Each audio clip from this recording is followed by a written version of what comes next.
आज की हमारी स्टोरी है बांझ। 14 साल की उम्र में जब खेलने कूदने की उम्र होती है, तब रिश्ता हो गया। उस समय में सभी की लड़कियां 12-13 वर्ष में ही ब्याह दी जाती थी। शादी का मतलब भी पता नहीं होता था। बस क्या सोचकर खुश होते थे कि नए नए कपड़े मिलेंगे। माँ थी नहीं तो पिताजी ने बस जो थोड़ा सा घर का कामकाज सिखाया वही आता था। शादी का दिन आ गया और बस सारी रस्मों के बाद विदाई का वक्त भी आ गया। रोते रोते डोली में बैठकर ससुराल पहुंच गई। इतनी आलीशान हवेली देखकर मन ही मन बहुत खुश हुई। तभी सासू माँ की आवाज़ आई, अरे जल्दी से कलश लाओ, बहू आ गई है। और मैंने घूंघट की आड़ से अपनी सास को देखा। आंखों से एकदम सख्त मिजाज की लग रही थी मुझे। सच मानो थोड़ा सा डर गई थी उन्हें देखकर। सारी रस्में खत्म होते होते रात हो गई थी। बिस्तर पर लेटते ही नींद आ गई। सुबह सुबह नौकरानी ने जगाया था कि चलो रसोई बनाने की रस्म है। तैयार होकर रसोई में गई और खीर बनाई। सबने तारीफ भी की, पर सासू माँ ने कमी निकाल दी। साथ ही साथ हिदायत भी दे दी थी कि अब बचपन छोड़कर कुछ काम काज सीख लो। 15 दिन बाद मेरे पति को भी हॉस्टल जाना था, क्योंकि तब वह बीए कर रहे थे। खैर, विनोद भी हॉस्टल चले गए और मैं अकेली रह गई अपनी सास और ससुर के साथ। बीच बीच में विनोद चिट्ठी लिखते थे, पर पहले सासू माँ पढ़ती थी, उसके बाद मेरे पास आती थी। उम्र कम होने की वजह से इतना फर्क नहीं पड़ता था। मेरे अकेलेपन का साथी था आम का पेड़। हाँ, वही आम का पेड़ जो हवेली के पीछे के आंगन में लगा हुआ था। उस आम के पेड़ के नीचे एक कच्ची मिट्टी का कमरा भी बना हुआ था, पर वह पेड़ फल नहीं देता था, इसलिए सारी हवेली वाले उस पेड़ को बांझ कहते थे। पर मुझे न जाने क्यों उस पेड़ से बहुत प्यार था। जब काम से निवृत्त होकर कुछ फुर्सत के पल मिलते थे, तो एक वही पेड़ मेरा साथी होता था। उसको देखते हुए मैं अपनी सारी थकान भूल जाती थी। 2 साल बीत गए और मैं 16 की हो गई। विनोद की भी स्नातक की पढ़ाई पूरी हो गई थी। आज विनोद वापस आ रहे थे। सासू माँ सुबह से ही तैयारियों में लगी हुई थी। खुद ही रसोई में जाकर सारा जायजा ले रही थी। मैं भी बहुत खुश थी कि अब मुझे अकेले नहीं रहना पड़ेगा। 16 सिंगार के साथ मैं संपूर्ण स्त्री की तरह महसूस कर रही थी। आज मांग का सिंदूर कुछ अलग ही लालिमा लिए हुए था। शायद वह लालिमा मेरे चेहरे पर भी दिख रही थी। तभी तो मेरी सास ने मुझे कहा कि जा अपनी नज़र उतरवा ले। विनोद आ गए हैं, हवेली की चहल पहल से ही पता चल गया था। खाने पीने से निवृत्त होकर सब आराम करने चले गए। विनोद भी कमरे में आ गए थे और मैं बस शर्म से लाल हुई जा रही थी। तभी विनोद ने मुझे तोहफा दिया, एक सुंदर लाल साड़ी। पर मेरे लिए तो विनोद का वापस आना ही सबसे बड़ा तोहफा था। हमने ढेर सारी बातें की, जिसमें कुछ शिकायतें थी, कुछ प्यार था। समय बीतता गया और 2 साल कैसे बीत गए पता ही नहीं चला। विनोद और मैं एक दूसरे के साथ बहुत खुश थे। एक दिन अचानक पता चला कि मेरे पिताजी बहुत बीमार हैं। विनोद मुझे लेकर तुरंत रवाना हो गए। पिताजी मुझे देखकर बहुत खुश हुए, जैसे मेरे लिए ही उन्होंने अपनी सांसों को रोका हुआ था। और फिर मुझे विनोद के हवाले करके इस दुनिया से चले गए। भीगी आंखों से अपने पिताजी को विदा किया। अब मेरा सब कुछ विनोद और उसका परिवार ही था। समय गुजरता गया और विनोद ने अपनी लॉ की पढ़ाई भी पूरी कर ली। अब वह सरकारी वकील कहलाने लगे थे। पर भगवान ने मुझे अभी तक संतान का सुख नहीं दिया था। तभी तो सासू माँ दबी जुबान में बोलती थी, पर धीरे धीरे उन्होंने अपना रुख कड़ा कर लिया। विनोद बहुत व्यस्त रहते थे अपने काम में, सो वह मेरे पीछे सारा दिन पड़ी रहती। धीरे धीरे सारे गांव में यह बात फैल गई कि हवेली की बहू बांझ है। तीर की तरह चुभता था यह शब्द, पर कुछ कह भी नहीं पाती थी। सिर्फ आंसुओं से दिल हल्का करती थी। विनोद मुझे दिलासा देते थे, पर लोगों का व्यवहार अंदर ही अंदर मुझे खोखला कर रहा था। अभी मेरी उम्र ही क्या थी, सिर्फ 19 साल, और लोगों ने मुझे बांझ बना दिया। बचपन से ही शरीर से दुबली पतली थी मैं। फिर माँ के मरने के बाद ठीक से पालन पोषण भी नहीं हो पाया था। एक दिन विनोद जब दोपहर में खाना खाने घर आए, तो सासू माँ ने फरमान सुना दिया कि हम विनोद की दूसरी शादी करेंगे। इतना बड़ा धोखा विनोद कैसे दे सकते हैं मुझे? नहीं, ऐसा नहीं हो सकता। बत्ती बुझा दो, मुझे सोना है। विनोद, कुछ बात करनी है आपसे। मैं थक गया हूँ वाणी, मुझे सोने दो। विनोद, क्या आप दूसरी शादी करेंगे? वाणी, मैंने कहा ना, मुझे सोने दो, मैं बहुत थक गया हूँ। मैं तुम सब लोगों की चिक चिक सुनते सुनते। उधर माँ है और इधर तुम। परेशान हो गया हूँ मैं। मन करता है आत्महत्या कर लूँ।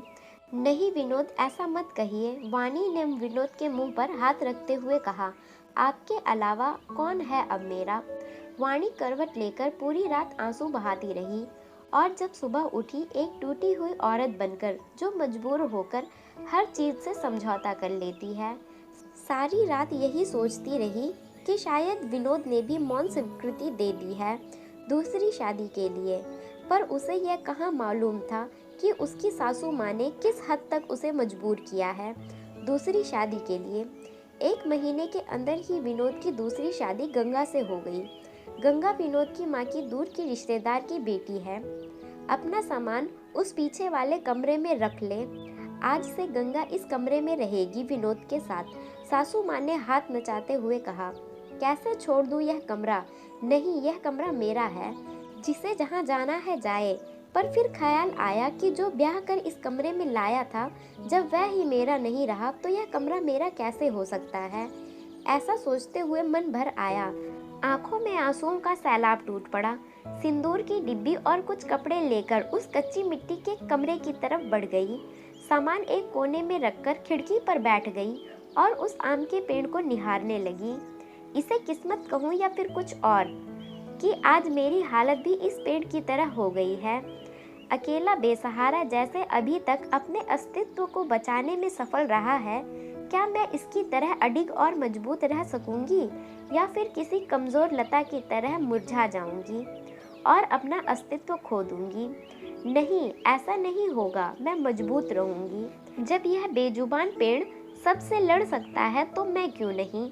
अपने विचार श्रृंखला से बाहर आते ही मैंने अपने आप को संभाला और हर परिस्थिति से लड़ने के लिए तैयार किया। दिन गुजरते गए और मैंने घर के कामों में अपने आप को व्यस्त कर लिया। अपनी कोठरी के आसपास खूब सारे पेड़ लगाए और बाकी बचे हुए समय में उन पेड़ों की देखभाल करने लगी। साथ ही साथ उस आम के पेड़ की खास देखभाल करती थी। गंगा एक सुलझी हुई लड़की है। वह जब भी मुझसे बात करने के लिए आती, मेरी सासू माँ उसे बहाने से बुला लेती। विनोद पहले से भी ज़्यादा व्यस्त रहने लगे थे। मुझसे बात तो करते थे, पर एक पछतावा हमेशा उनकी आंखों में दिखता था। शायद मेरी हालत देखकर बुरा लगता था उन्हें, पर माँ के खिलाफ जाने की हिम्मत नहीं जुटा पाते थे। गंगा के दिन खुशी से गुजर रहे थे और मेरे दिन बस गुजर रहे थे। और देखते ही देखते वह दिन भी आ गया जब गंगा ने खुशखबरी सुना दी कि वह माँ बनने वाली है। पूरी हवेली में त्योहार जैसा माहौल हो गया। सारे नौकरों में तोहफे बांटे जाने लगे। मैं भी बहुत खुश थी कि चलो अच्छा है, अब घर में एक नया मेहमान आएगा, शायद मेरी ज़िंदगी का सूनापन भी कुछ कम हो जाएगा। गंगा बहुत कमज़ोर थी और उम्र भी 16 साल। उसे बहुत तकलीफ़ होती थी। अब सासू माँ का आदेश था कि उसकी अच्छे से सेवा की जाए, जिससे कि उसकी कमज़ोरी दूर हो सके। सारी देखभाल के बाद भी गंगा का वजन कुछ खास नहीं बढ़ा था।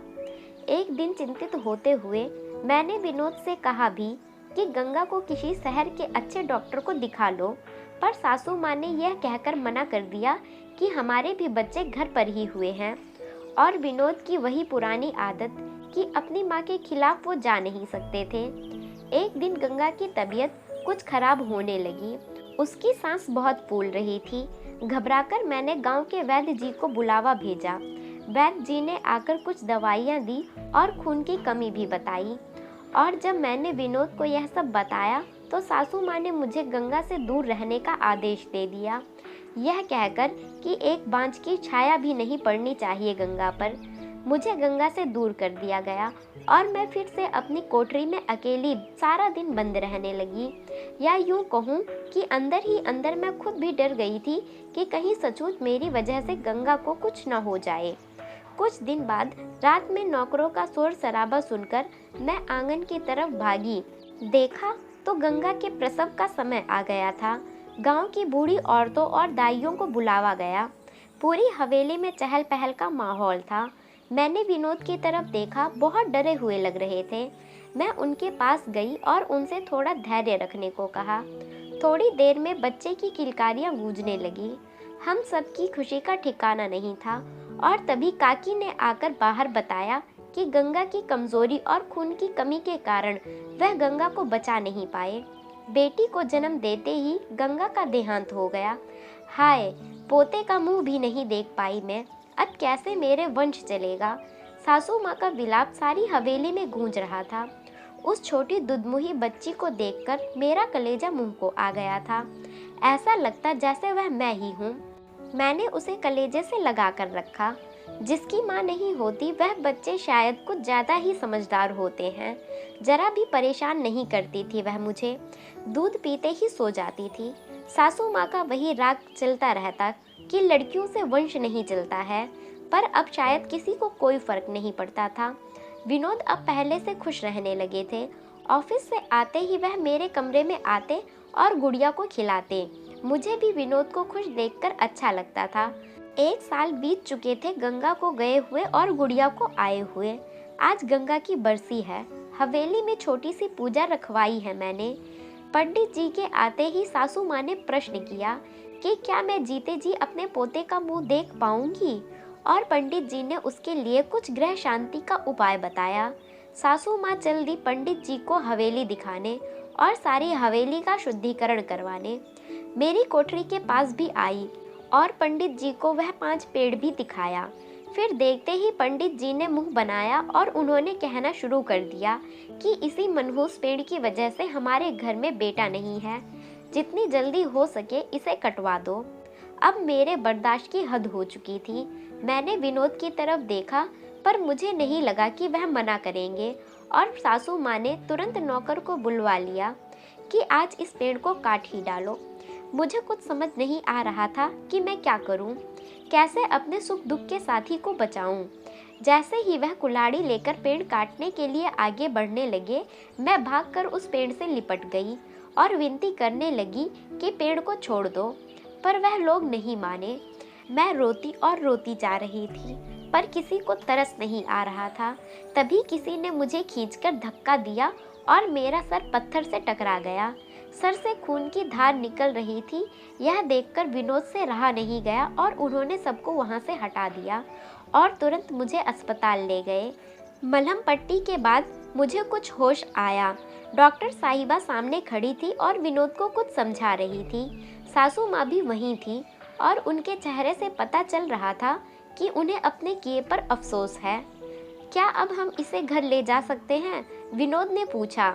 हाँ, अब आप इन्हें घर ले जा सकते हैं, पर ख्याल रखिएगा अब ऐसा दोबारा ना हो, क्योंकि ऐसी हालत में ऐसे गिरना ठीक नहीं होता। ऐसी हालत? डॉक्टर, क्या हुआ है इसे? विनोद ने घबराते हुए डॉक्टर से पूछा। अरे, आप लोगों को नहीं पता? अब यह माँ बनने वाली है, तो इसका अच्छे से ख्याल रखें। यह सुनकर किसी को भी यकीन नहीं हुआ। बस सब एक दूसरे को देखे जा रहे थे और मैं तो बिल्कुल यकीन ही नहीं कर पा रही थी। सासू माँ की आंखों में पछतावे के आंसू थे। मेरे सर पर हाथ रखकर बस इतना ही कह सकी कि मुझे माफ़ कर दो, और मैं मुस्कुराकर उनसे लिपट गई, जैसे मैं अपने माँ से लिपट गई हूँ। पूरे 9 महीने मेरी सासू माँ ने मेरा बहुत ख्याल रखा और मैंने उस आम के पेड़ का।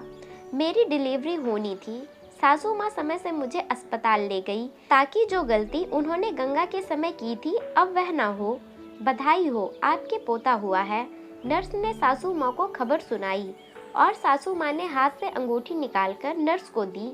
वह बहुत खुश थी, इस वजह से नहीं कि पोता हुआ है, बल्कि इस बात पर कि मैं बिल्कुल ठीक हूँ। हवेली में धूमधाम थी, सब खुश थे कि हमारा परिवार पूर्ण हो गया था बेटी और बेटे के आ जाने से। और एक खुशी कहीं और भी पनप रही थी, वह उस आम के पेड़ में फल आ रहे थे। शायद हम बहुत जल्दी चिंता करने लगते हैं फल मिलने की, पर हर चीज़ का एक समय होता है। कुपोषित शरीर हो या पेड़, दोनों ही फल नहीं देते हैं। दोस्तों, आपको ये कहानी कैसे लगी हमें कमेंट्स में ज़रूर बताएं, और स्टोरी पसंद आई हो तो प्लीज़ चैनल को लाइक, शेयर एंड सब्सक्राइब करें। Thank you.